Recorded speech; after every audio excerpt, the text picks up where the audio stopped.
How many times have you clicked on one of those "what I eat in a day" posts? And I wonder what we're trying to achieve when we look at them. Because I've looked at them too.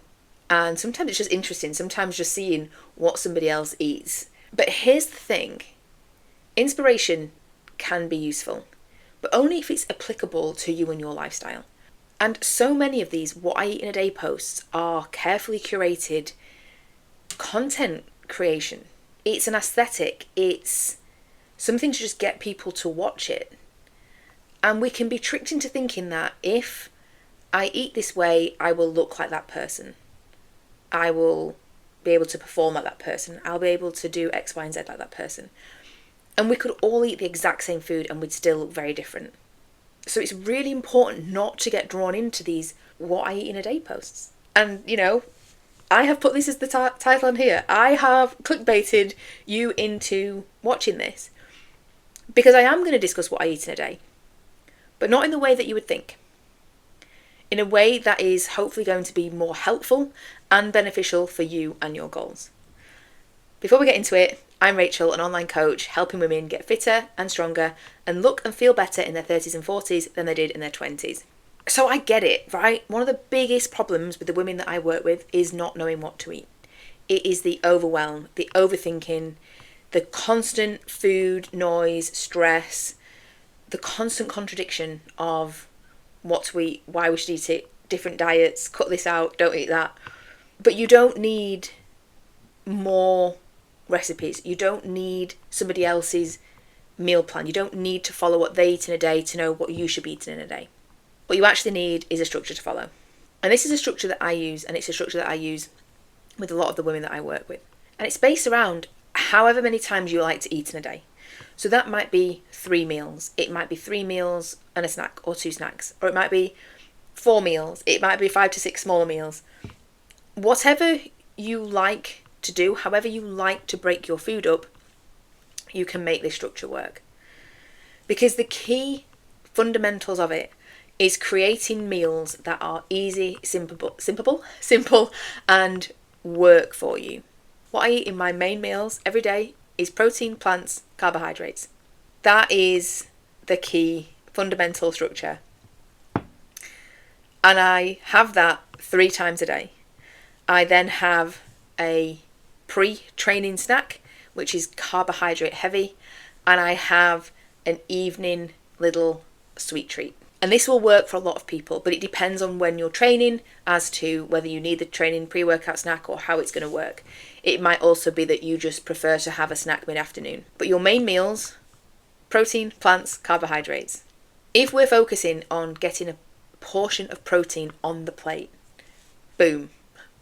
Like, first and foremost, protein and plants, those are the 2 things that should be going on your plate first. Protein, because we know how important that is. Not just muscle growth, looking toned, feeling good in our bodies, but it's good for cell repair in general. It's good for our hair, our skin, our nails. Having enough protein is key. But we also need enough plants. We need fibre. And I think more and more people are talking about this now. But those are the 2 things, protein and plants, protein and fibre, are the 2 things that we need to really feel good, to have our gut working well, to feel full, satisfied, to manage blood sugar and cravings throughout the day. So if you have those 2 things nailed, first and foremost on your plate, you are on to a winner. I then like to have an additional serving of carbohydrates. A lot of the plant sources that you'll have, fruit, vegetables, beans, pulses, will have an element of carbohydrates in them, some higher than others. And this is where you've got to use your brain a little bit, because if you are quite a sedentary person, then you will not necessarily need a lot more additional carbohydrates.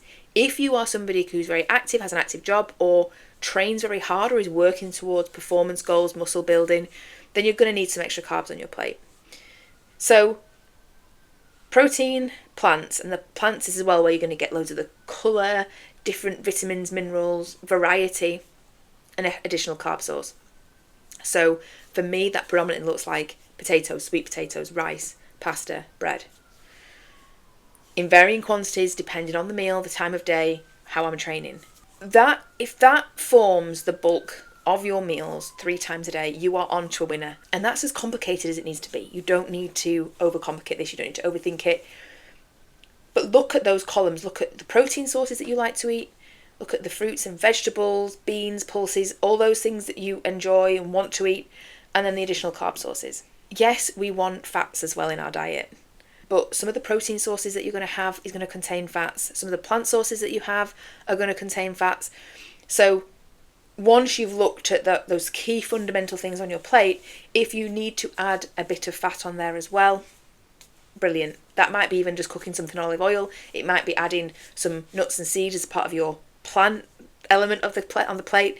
You might have a fatty cut of meat or fish. You might be using whole eggs. All that is going to give you some really beneficial fat sources as well.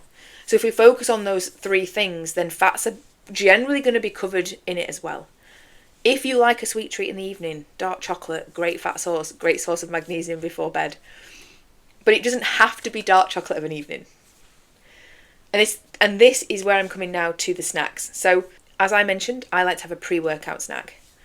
Because I tend to train late morning, I'll have my breakfast and then it's quite a while before I'm training again. So pre-training, I will have something carbohydrate based. A squares bar, a banana, a bit of bagel with honey, some sweets sometimes even. Sometimes it's just depend on the training. It might be a Lucozade Sport, depending what I'm doing, how intensive the training is, and how many grams of carbohydrates I need before training. It's often things that you would deem to be not good foods. But this is the difference. I'm having that before I train. I'm having that where those carbohydrates are going to be utilised during my training. So it's very different chomping on a chairs bar, on a squares bar before you work out than just having one while you're sat on the couch in the afternoon. It's going to get utilised differently. So that I like to have as the pre-workout snack. Now, you might train first thing, so you might train fasted, and therefore you just need to make sure that first meal of the day after training has got those good carbohydrates in that we talked about. You might like to train after work, and therefore you might have a carby snack, when you finish work right before you go training. There's no right or wrong way to do this. It's just looking at your meal structure and what works for you. If you're snacking at any other time of day, just as a way of managing hunger, still focus on something protein-based or something plant fruit-based. Like fruit and protein is a banging snack to have. You're getting some carbohydrates, you're getting some protein. Those things work really well. But if you have the key structure of 3 meals a day or 4 meals a day that are protein, plants, some extra carbohydrates, you are going to be on to a winner. Then it's just figuring out those snacks. Your snack in the evening, if you like a sweet treat, many of the women I do, this can be anything. I've mentioned dark chocolate. If you like dark chocolate and want some extra fat in your diet, it could be just some regular chocolate. It could be a biscuit with a brew. It doesn't have to be something clean, something you deem to be a good food. It can just be something that you fancy. Just watch the quantities and just make sure that the context of your whole diet is considered here. And this is why this framework can work really well if it's paired with the fact that you then eat very similar meals day to day. If you look at anybody who trains hard and is in decent nick, they will, without a doubt, eat a lot of the same foods on repeat. And that doesn't mean it has to be chicken, rice, broccoli in a Tupperware every single day. But it's similar meals. So you're going to have similar protein sources. You're going to have similar carbohydrate sources. And you might just fluctuate the plants that you use, the fruits, the vegetables, the flavourings that you put in. And rather than having to have something completely different every single day, you might have a few meals a week that are similar, the same. You might batch cook some stuff. That is okay, and that is going to be easier in terms of progress because you're not having to overthink it.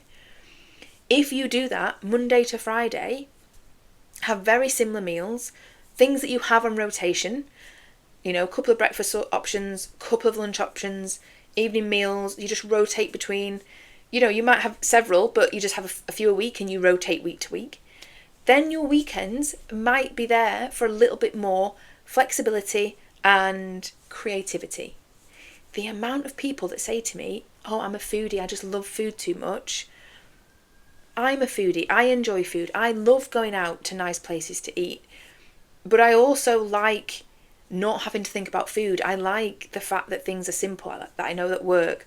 I know that I can cook and I don't have to waste food, and I can double up and just do one lot of batch cooking. And I like that helps me stay in decent shape. But it means that I can go out and enjoy food when I want to. I think sometimes this misconception of, oh, I'm such a foodie, is an excuse as to want to eat shit sometimes. And that's very different. Being a foodie isn't just being unstructured with your food. You can be a foodie and still have very similar meals day to day. So once you've got that framework sorted, once you've got your rotation of meals, it's then so much easier to keep on top of it. And you don't need countless recipes. You don't need to watch another What I Eat in a Day. You've got what works for you. You've got 3 to 4 meals that are consistent. You've got pre-workout snacks if you need it. You've got an evening snack if you need it. You've got a mid-afternoon snack if you need it. And then it just comes down to the quantities, the calories, depending on you, your goals, what you're trying to achieve, how many calories that you need, whether you're in a calorie deficit, whether you're eating at maintenance, will determine how much of each of those things that you can have. It really is as simple as that. We have, as always, just massively overcomplicated everything. But the key thing is, you don't need to watch other people for inspiration. You can create meals that work for you, a structure that works for you, that you can just repeat week in, week out. I hope this has been helpful. Please drop a comment below or message me on Instagram if there's anything I can help with. If you want to talk through what this might look like for you, more than happy to do that. Drop me a message and let's have a conversation. And I'll see you in the next video.